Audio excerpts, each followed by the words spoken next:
Hello everyone, I am Sanjay Prasad from Total Solution Academy. We are going to learn some important grammatical rules जो आपके किसी भी exam में काम आएगा, चाहे वह एग्जाम एकेडमिक हो या कम्पिटिटिव। तो चलिए शुरू करते हैं।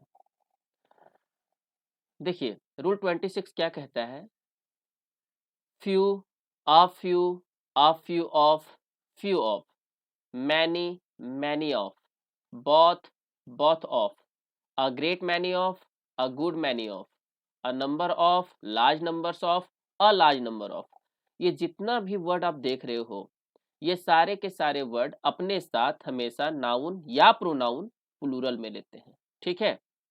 और वर्ब भी प्लूरल में लेते हैं। एग्जाम्पल देखते हैं। अ लार्ज नंबर ऑफ क्या होगा? बुक या बुक्स, फिर है dash has have published by me. तो यहां हम देखें अ लार्ज नंबर ऑफ लिखा हुआ है, इसका मतलब साफ है कि ये क्या लेगा? प्लूरल लेगा। तो यहां पर क्या होगा? बुक्स, ठीक है। उसके बाद आगे है हैज या हैव लेगा, तो यहां पर भी हैव लेगा, ठीक। यानी a large number of books have published by me, ये होगा, ठीक है। रूल 27 देखिए, नाउन आफ्टर फिर नाउन, ठीक है। मतलब कहने का मतलब हुआ कि दो सेम नाउन जब आफ्टर से जुड़े हुए हों तो उसका जो वर्ब होता है वो हमेशा सिंगुलर होता है। Example, book after book, book after book been published, तो यहां पर क्या होगा? हैज होगा, सिंगुलर लेगा। सिटी आफ्टर सिटी, तो क्या होगा? वाज होगा, यानी सिंगुलर लेगा। स्वेप्ट अवे, है ना। लेकिन क्वेश्चन कैसे पूछा जाता है पता है? क्वेश्चन ये पूछा जाता है, लगा देगा यहाँ पे बुक्स आफ्टर बुक्स, ठीक है, और यहाँ पे आपको लिख देगा हैव बीन पब्लिश्ड। तो क्या ये सही माना जाएगा? क्योंकि भाई दोनों में तो यस लगा हुआ है। लेकिन नहीं, जो भी वर्ड दो सेम नाउन जब आफ्टर से जुड़ा होता है तो वो नाउन भी क्या होता है? सिंगुलर ही होता है, ठीक है। तो यहाँ पे ये फिर गलत हो जाता है, समझे? चले आगे, ठीक। देखिए कुछ वर्ड्स होते हैं जो नथिंग बट से जुड़े होते हैं। नथिंग बट के बाद कोई भी नाउन अगर आता है तो वो सिंगुलर भी आ सकता है और प्लूरल भी आ सकता है, लेकिन वर्ब हमेशा क्या आएगा? सिंगुलर आएगा, ठीक है। फिर समझिए, नथिंग बट के बाद नाउन सिंगुलर या प्लूरल दोनों में से कोई भी आ सकता है, लेकिन वर्ब जो है वो क्या आएगा? सिंगुलर आएगा। एग्जाम्पल, नथिंग बट चेयर्स चलेगा, चेयर भी चल सकता है, चेयर्स भी चलेगा, लेकिन वर्ब क्या होगा?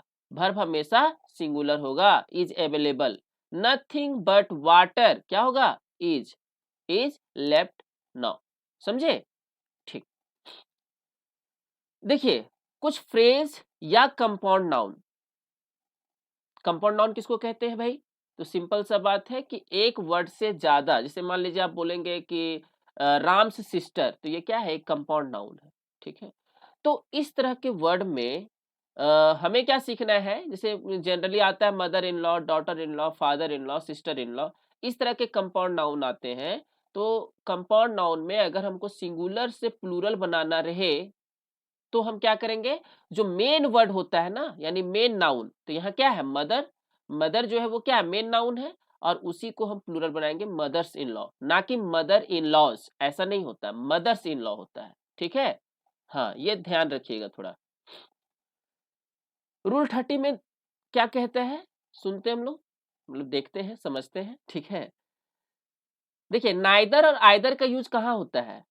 सिंपल सा लॉजिक ये है कि नाइदर और आइदर का यूज जब दो में से किसी एक को चुनना रहे या दो में से किसी को नहीं चुनना रहे तो हम लोग नाइदर और आइदर यूज करते हैं।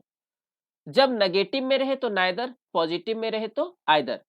लेकिन कब? दो में से किसी एक को चुनना रहे या दो में से किसी को ना चुनना रहे, ठीक है।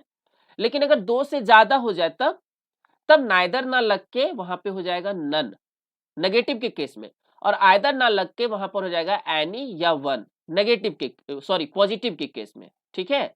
एग्जाम्पल में समझते हैं। आई हैव 3 बुक्स बट 3 है यहाँ पे, 3 में से बुक्स को चुना जा रहा है, 3 में से बुक्स को बोला जा रहा है, तो उसमें हम कभी भी नाइदर ना लगा के हम यहाँ पे नन लगाएंगे। ठीक है, I have 3 books but none, और यहाँ पे क्या हो जाएगा? अब देखो हम लोग शुरू से पढ़ के आए हैं कि आइदर नाइदर हमेशा सिंगुलर वर्ब को लेता है, तो नन और एनी या वन भी सिंगुलर को ही लेता है, तो यहाँ पे क्या हो जाएगा? इज हो जाएगा। ठीक है, I have 3 books but none is on English grammar. समझे? ठीक है, तो आज के लिए बस इतना ही। यदि आपको यह सेशन पसंद आता है अथवा कोई डाउट रह गया हो तो कमेंट करके बताएं। इसके पहले का सेशन देखने के लिए डिस्क्रिप्शन में जाए, वहां लिंक दिया गया है। बाकी वीडियो को लाइक और शेयर करें तथा चैनल को सब्सक्राइब करें। धन्यवाद।